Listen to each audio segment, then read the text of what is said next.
Class का physics का second chapter है जिसका हम ऑब्जेक्टिव देखेंगे। उससे पहले क्या करना है, नए हो तो चैनल को सब्सक्राइब करना है, बेल आइकन भी दबा देना है। तो यार इतना मेहनत करके, इतना मेहनत से आप प्लीज़ टाइपिंग किए हुए हैं तो प्लीज़ एक बार तो सब्सक्राइब बनता ही है, क्योंकि इसका लिए कोई पैसा नहीं लगता, फ्री में सब्सक्राइब जरूर कीजिएगा यार, इतना मेहनत करते हैं। तो चलिए फर्स्ट क्वेश्चन है विद्युत, यानी कि विद्युत क्षेत्र ई, यानी कि विद्युत क्षेत्र को ई द्वारा दर्शाया जाता है और विद्युत विभव को भी, यानी कि और विद्युत क्षेत्र ई तथा भी में संबंध पूछ रहा है, यानी कि विद्युत क्षेत्र ई और विद्युत विभव भी में संबंध होता है। तो क्या होता है आपको पता होना चाहिए। ई इसको टू लिख सकते हैं क्या, माइनस भी अपॉन क्या लिख सकते हैं, भी ए डी एक्स, यानी कि D V upon D X होता है, लेकिन माइनस लगता है। ऑप्शन नंबर ए बिल्कुल से माइनस लगाकर, ये लिखा नहीं कि माइनस नहीं लगाइएगा, माइनस जरूर लगाइएगा, यानी कि ऑप्शन नंबर यहाँ पे क्या हो जाएगा, ऑप्शन नंबर ए बिल्कुल सी हो जाएगा। अगला क्वेश्चन देख लेते हैं, क्वेश्चन नंबर 2 नंबर क्वेश्चन क्या है, एक धन यानी कि धनावेशित, यानी कि एक धनावेश को निम्न विभव से, यानी कि निम्न विभव के क्षेत्र से उच्च विभव के क्षेत्र में ले जाया जाता है। यानी कहने का मतलब है एक धनावेश है, उसको निम्न विभव के क्षेत्र से उच्च विभव के क्षेत्र में ले जाया जाता है, तो आवेश की स्थितिज ऊर्जा क्या होगा। यानी जब निम्न विभव से उच्च विभव की ओर ले जाएंगे, जो उस पर ऊपर स्थितिज ऊर्जा क्या होगा, उसकी स्थितिज ऊर्जा क्या होगा, तो बढ़ता है। जब निम्न विभव से उच्च विभव की ओर जाता है, देखिए बात समझना प्रयास कीजिए, जब निम्न विभव यानी कि नीचे निम्न ऊपर उच्च, यानी कि निम्न विभव से उच्च विभव की ओर जाएगा तो क्या होगा, उसकी स्थितिज ऊर्जा बढ़ेगा, यानी कि ऑप्शन नंबर ए बिल्कुल सही हो जाएगा। समझ गए। अगला क्वेश्चन देख लीजिए, क्वेश्चन नंबर 3 नंबर क्वेश्चन क्या है, ये बहुत अच्छा क्वेश्चन है। 3 नंबर क्वेश्चन का विद्युत धारिता का मात्रक होता है, यानी कि विद्युत धारिता का मात्रक क्या सिंपल है, तो फैराडे होता है। ऑप्शन नंबर सी बिल्कुल सही है, फैराडे। ऑप्शन नंबर सी बिल्कुल सही है, फैराडे होता है विद्युत धारिता का एसआई मात्रक, या मात्रक भी डायरेक्ट कर सकते हैं। अगला क्वेश्चन, क्वेश्चन नंबर 4, वायु में गोलीय चालक की धारिता अनुक्रमानुपाती होती है, यानी कि वायु में जो गोलीय चालक होती है उसकी धारिता अनुक्रमानुपाती होती है किसके, तो क्या होता है, उसकी गोले की त्रिज्या की क्या होता है, अनुक्रमानुपाती होता है, यानी कि ऑप्शन नंबर बी बिल्कुल सही है, उसकी त्रिज्या यानी कि गोले की त्रिज्या का अनुक्रमानुपाती, यानी कि ऑप्शन नंबर बी बिल्कुल सही है।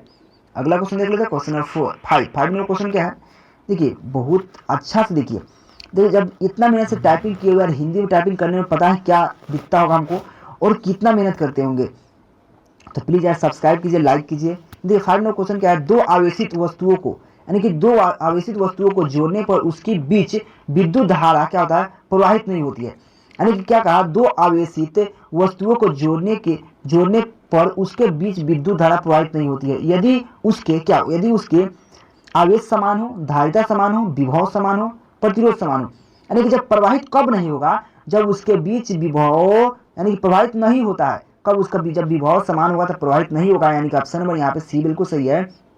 जब दो आवेशित वस्तुओं को जोड़ने पर उसके बीच जो विद्युत धारा प्रवाहित कब नहीं होगा, जब उसका विभव समान होगा तब प्रवाहित नहीं होगा, यानी कि ऑप्शन नंबर सी बिल्कुल सही है।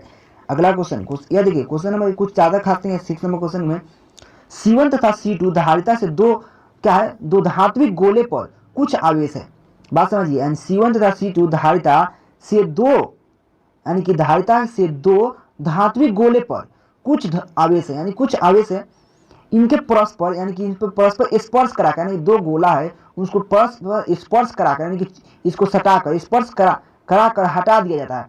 पहले स्पर्श करा दिया, उसका हटा दिया गया, फिर हटा दिया गया, समझ गए, हटा दिया जाता है। तो उन पर अंतिम आवेश Q1 तथा Q2 हो तो इस प्रकार होगा, यानी कि Q1 तथा Q2 हो तो क्या होगा, सिंपल है। तो यहाँ पे Q1 upon Q2 equal to क्या होगा, C1 अपॉन C2, यानी कि ऑप्शन नंबर बी देखिए 6 का ऑप्शन नंबर बी बिल्कुल सही हो जाएगा। यानी कि देखिए वही है, Q1 अपॉन Q2 है, Q1 अपॉन Q2 अपॉन इसको पता जाता है equal to C1 upon C2, यानी कि ऑप्शन नंबर बी बिल्कुल सही हो जाएगा। ज़्यादा खास नहीं है, सिंपल है, समझ गए होंगे। अगला क्वेश्चन देखिए, यहाँ पे कुछ और समझने वाला है। 7 नंबर क्वेश्चन क्या है, 3 संधारित्र जिनके प्रत्येक की धारिता C है, के पास 3 संधारित्र जिसके प्रत्येक की धारिता C है, श्रेणी क्रम में जुड़ा है, इसकी श्रेणी क्रम में जुड़ा है, इसकी तुल्य धारिता, यानी कि C यहाँ पे श्रेणी क्रम में कर रहा है, या किसके लिए श्रेणी क्रम है, तो धारिता के लिए, कैपेसिटर के लिए श्रेणी क्रम उल्टा होता है, प्रतिरोधों से उल्टा होता है, यानी कि C इसको टू लिख सकते हैं, सभी के लिए C कह रहा है, यानी कि 12 C लिखते हैं, 12 C इसको टू क्या होगा, C प्लस C, यानी छोटा सी है। यह क्या है, 3 संधारित्र है, 3 संधारित्र जोड़ा गया है, 3 संधारित्र। मैं फिर से लिखता हूँ, यानी कि 1 अपॉन C इसको टू क्या लिख सकते हैं, 1 upon C plus 1 upon C plus 1 upon C, इसलिए यह कैपेसिटर यानी कि समतुल्य धारिता है, समतुल्य धारिता का C से जोड़ सकते हैं। तो क्या हो जाएगा, सभी को जोड़िएगा तो C अपॉन 3 आ जाएगा, आएगा ना, 1 upon C equal to 3 upon C आ जाएगा, लेकिन ये कैपिटल C है, स्मॉल C है। जब इसको उलटिएगा तो ये भी उलट जाएगा, यानी कि C अपॉन 3 हो जाएगा, यानी कि अगर C/3 तो यानी कि ऑप्शन नंबर सी बिल्कुल सही हो जाएगा। 7 के क्या ऑप्शन नंबर सी बिल्कुल सही है, बनाकर देखिए खुद बनेगा। अगला क्वेश्चन है क्वेश्चन नंबर 8, संधारित्रों में संरचना यानी कि समांतर संयोजन में यानी कि संधारित्र के समांतर संयोजन में जो राशि प्रत्येक संधारित्र के लिए समान होती है वो है, यानी क्या कहा, जो संधारित्रों में संधारित्र को समांतर क्रम संयोजन में दो जो राशि यानी कि समांतर क्रम संयोजन में क्या होता है, विभवांतर जो होता है कि समान होता है, ऑप्शन नंबर सी बिल्कुल सही हो जाएगा। ऑप्शन नंबर सी सही है, विभवांतर। अगला क्वेश्चन क्वेश्चन नंबर 9 टीचर से पढ़ाई। 9 नंबर क्वेश्चन क्या है, एक संधारित्र की धारिता निर्भर नहीं करती है। क्या कहा, नहीं करती है, बात समझिएगा। एक संधारित्र की धारिता निर्भर किस पर नहीं करती है वह पूछ रहा है, तो हो जाएगा क्या 9 का ऑप्शन नंबर सी, प्लेट के आवेश पर निर्भर नहीं करता, यानी कि प्लेट के आवेश पर निर्भर नहीं करता है, यानी कि ऑप्शन नंबर सी बिल्कुल सही है।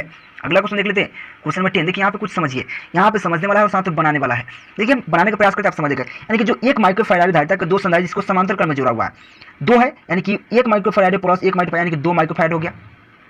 2 माइक्रोफैराड यानी कि समांतर क्रम में जोड़ेंगे तो हमारे पास कितना आएगा, 2 माइक्रोफैराड आएगा ना, बिल्कुल आएगा। फिर उसके कारण उनके श्रेणी क्रम इतना जोड़ दिया, यानी कि एक तीसरा संधारित्र है जिसको 0.5 माइक्रोफैराड का संधारित्र है, उसको क्या श्रेणी क्रम में जोड़ना है।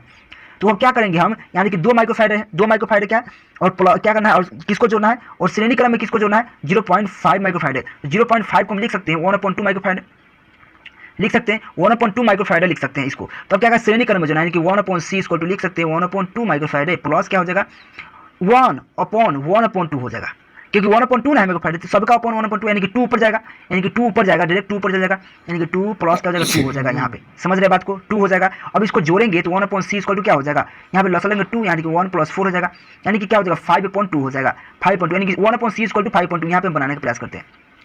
तो यानी कि c = लिख सकते हैं 2/5 और 2/5 यानी कि 2 में 5 से भाग दीजिएगा तो 0.5 आएगा, 0.4 आएगा। आप देख लीजिए, यानी कि c = क्या होगा 2/5 क्यों भाग दीजिएगा 2 में 5 से तो क्या आ जाएगा 0.5, यानी कि ऑप्शन नंबर डी बिल्कुल सही है,